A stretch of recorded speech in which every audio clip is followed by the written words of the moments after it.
Just want to share with you, this afternoon I've got a Toyota Yaris in on a 64 plate. It's on the ramp. A friend of mine called me in to do a clutch on it. You know, I've been doing clutches nearly 40 years.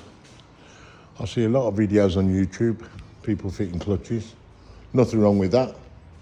It's just the way they've been taught.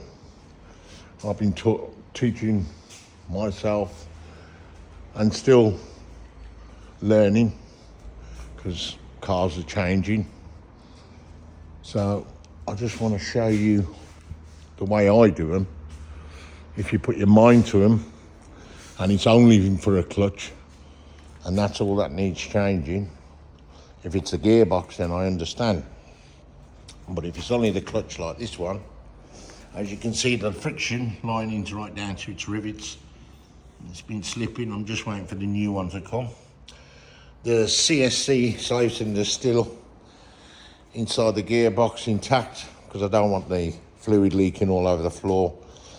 And I forgot my little plungers just to block the pipe, otherwise I would have taken it out. But I'll just show you. The gearbox is still in situ.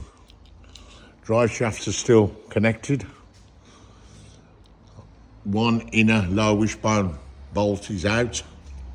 The reason for that is to give you the pull back on the box. You're not putting any force or any strain.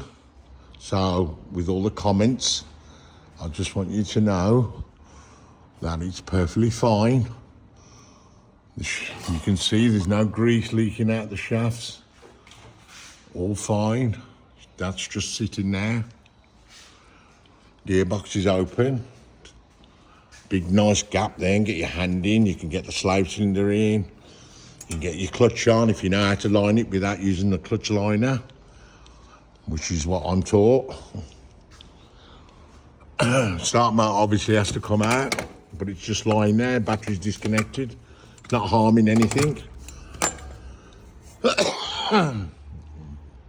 You can see gearbox oil is still in there. I've disconnected the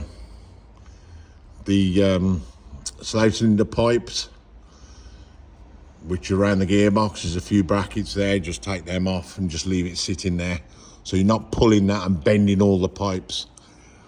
Your earth strap's disconnected. Your lambda sensor, it's just sitting there. That's disconnected. It's not, the wires are still connected, but the brackets just come off. I've just like removed the bracket. Same up the top. Your linkages are still on.